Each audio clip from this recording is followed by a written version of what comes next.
ঈশ্বর এক। হিন্দু ধর্ম বিশ্বাস করে এক সর্বশক্তিতে, যেটা একটা শক্তি, একটা স্বর্গীয় শক্তি। তবে দুঃখজনকভাবে এটা বিভিন্ন আকার দেওয়া হয়েছে। সুতরাং যদি এই কল্যাণের জন্য কোরআন যদি একজন হিন্দুকে সাহায্য করে এক ঈশ্বর সম্পর্কে জানতে, এটা খুবই ভালো। বোন খুব সুন্দর প্রশ্ন করলেন, গুরুত্বপূর্ণ প্রশ্ন। যদি কোরআন এমন এক বই হয়, যদি এটা ঈশ্বরের বাণী হয়, তাহলে কেন এটা শুধুমাত্র একটা ছোট্ট দলের জন্য এসেছিল, যেখানে ছিল শুধু আরবরা আর মুসলিম? সারা পৃথিবীর জন্য কেন আসেনি? কত সময় লাগবে? বোন, কোরআন কখনোই শুধু মুসলিম বা আরবদের জন্য নাজিল হয়নি। কোরআন সমগ্র মানব জাতির জন্য। এটা বলা হয়েছে সূরা ইব্রাহিম অধ্যায় 14 আয়াত 1, সূরা ইব্রাহিম অধ্যায় 14 আয়াত 52, সূরা বাকারা অধ্যায় 2 আয়াত 185 এবং সূরা জুমার অধ্যায় 39 আয়াত 41-এ কোরআন সমগ্র মানব জাতির জন্য প্রেরিত। সময় সংক্ষিপ্ত, তাই রেফারেন্সটা দিচ্ছি, উদ্ধৃতি বলছি না। তাই কোরআন শুধু মুসলিম বা আরবদের জন্য নয়, কোরআন সমগ্র মানব জাতির জন্য। আর নবী মুহাম্মদ সাল্লাল্লাহু আলাইহি সাল্লাম শুধু মুসলিম বা আরবদের জন্য নয়। কোরআন বলছে সূরা আম্বিয়া অধ্যায় 21 আয়াত 107, ওয়ামা আরসালনাকা ইল্লা রাহমাতাল লিল আলামিন, আমি তো তোমাকে প্রেরণ করেছি রহমত স্বরূপ সমগ্র মানব জাতির জন্য, সারা পৃথিবীর জন্য, সমগ্র সৃষ্টির রহমত স্বরূপ। একই কথা বলা হয়েছে সূরা সাবা অধ্যায় 34 আয়াত 28, যে নবী মুহাম্মদ সাল্লাল্লাহু আলাইহি সাল্লামকে পাঠানো হয়েছে সারা পৃথিবীর নবী হিসেবে, সুসংবাদদাতা আর পাপ থেকে সতর্ককারী হিসেবে। তবে অধিকাংশ মানুষই তা জানে না। কোরআনের এই আয়াত বলছে অধিকাংশ মানুষই তা জানে না। এই কারণেই বোন আমরা এমন সম্মেলন করে থাকি। এটা সব মুসলিমের দায়িত্ব, সর্বশক্তিমান আল্লাহর বাণী সবার কাছে তুলে ধরা। তাহলে আরেকটা প্রশ্ন স্যার করব? সময় লাগবে, তবে ভালো হয় আর দেরি না করলে। আর যারা মুসলিম হিসেবে দাবি করে অনেকেই ভালো মুসলিম না, হয়তো শুধু নামেই আব্দুল্লাহ, জাকির, মোহাম্মদ, সুলতান। ভালো মুসলিম তারা নাও হতে পারে।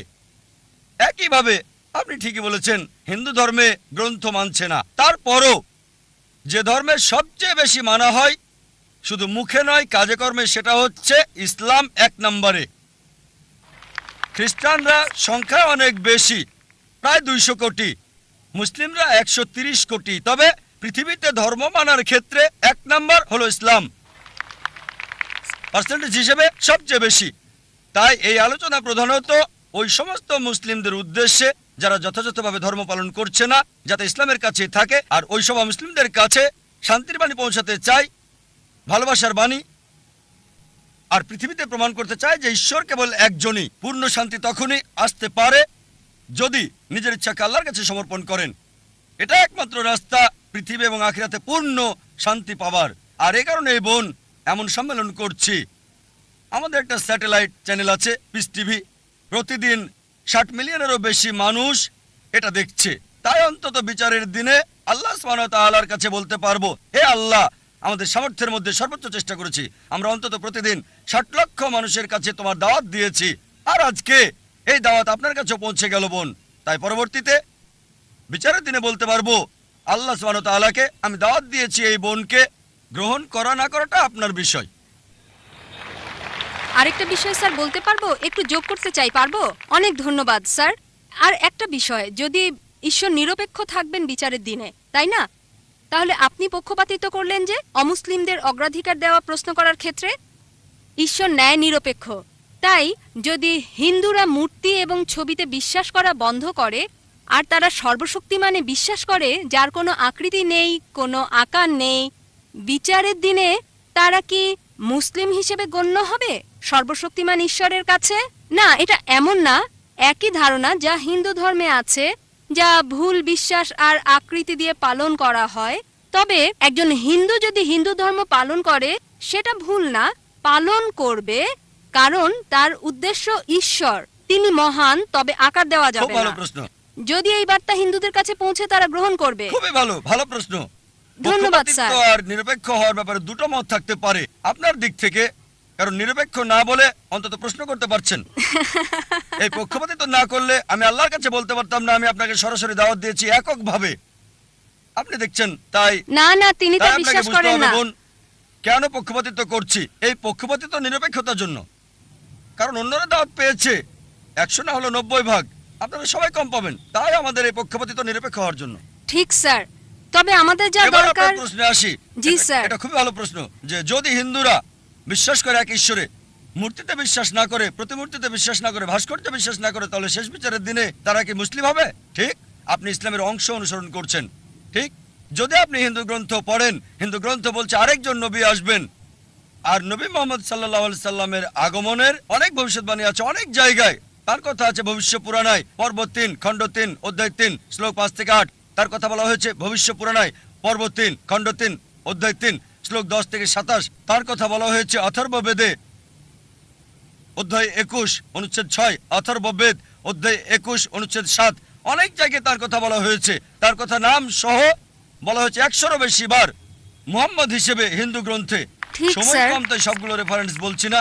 কল্কি পুরাণে কল্কি অবতারের কথা উল্লেখ আছে অধ্যায় 2 অনুচ্ছেদ 4, 5, 7, 9, 11 এবং 15-তে বলা হয়েছে আরেকজন অবতার আসবে, কল্কি অবতার, যার বাবার নাম হবে ঈশ্বরে ভৃত্য বিষ্ণু ইয়াস।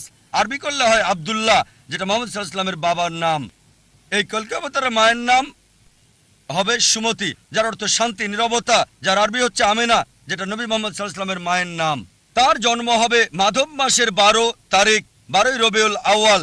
এই দিনে নবীজির জন্ম হয়েছিল। তার 4 জন সাথী থাকবে। আমরা জানি প্রথম 4 খলিফার কথা। তিনি জন্মগ্রহণ করবেন শান্তির জায়গায় মক্কায়। তার জন্ম হবে মক্কার প্রধান গোত্র কুরাইশ বংশ। আরো বলছে তিনি উত্তর দিকে যাবেন, একটা গুহা থেকে ফিরে আসবেন। আর নবীজি মুহাম্মদ সাল্লাল্লাহু আলাইহি ওয়াসাল্লাম মক্কা থেকে মদিনায় গিয়ে আবার এসেছিলেন। আরো অনেক আছে কল্কি অবতার সম্পর্কে।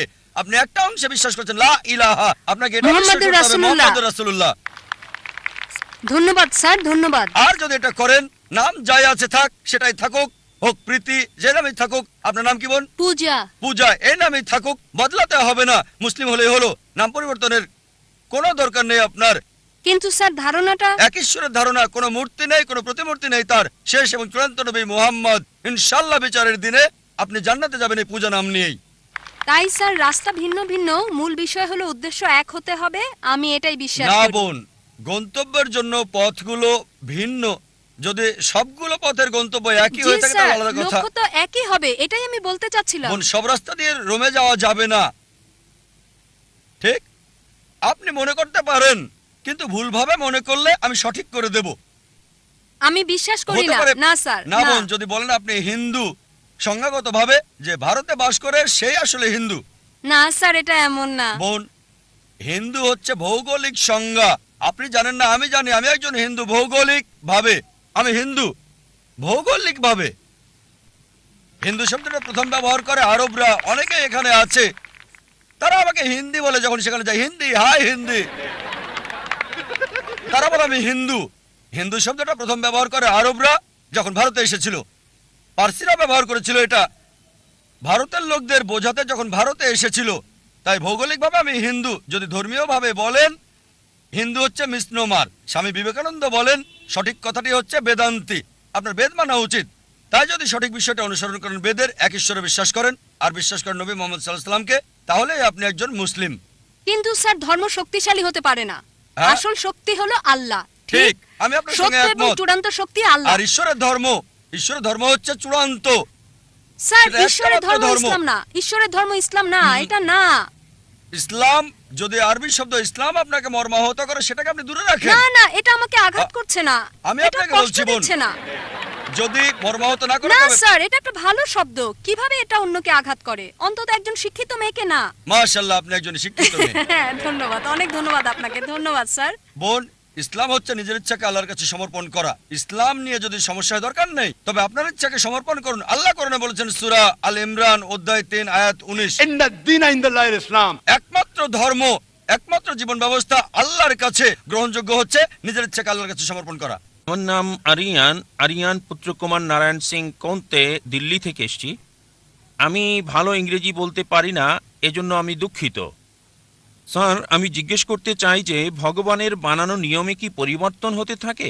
আমি এজন্য জিজ্ঞেস করছি যে ইসলাম ধর্মে বলা হয় যে মানুষের কখনো পুনর্জন্ম হয় না, আর শ্রীমদ্ ভগবত গীতাতে শ্রীকৃষ্ণ অর্জুনকে বলেছিলেন, হে পৃথিবীর মানুষ, যার মানে সবাই কয়েকবার জন্ম নেয়। হয়তো তোমার জানা নেই যে আমার কয়েকবার জন্ম হয়ে গেছে। আমি প্রথমে গীতাতে যে জ্ঞান দিয়েছিলাম তা প্রথমে মানুষকে দিয়েছিলাম, যাকে আপনারা সবাই নূহ আলাইহিস সালাম হিসেবে চিনে থাকেন।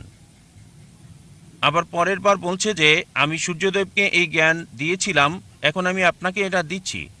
তাহলে স্যার আপনি কি বলতে পারেন যে মানুষের কি পুনর্জন্ম হয় নাকি হয় না? সময়ের সাথে সাথে কি ভগবানের দেওয়া নিয়মের কোনো পরিবর্তন হয় কিনা আমি জানতে চাই। ভাই দুটো প্রশ্ন করলেন। প্রথম প্রশ্ন হচ্ছে সর্বশক্তিমান ঈশ্বরের আইন এবং শিক্ষার মধ্যে কোনো পরিবর্তন করা যায় কিনা, পরিবর্তন হতে পারে কিনা।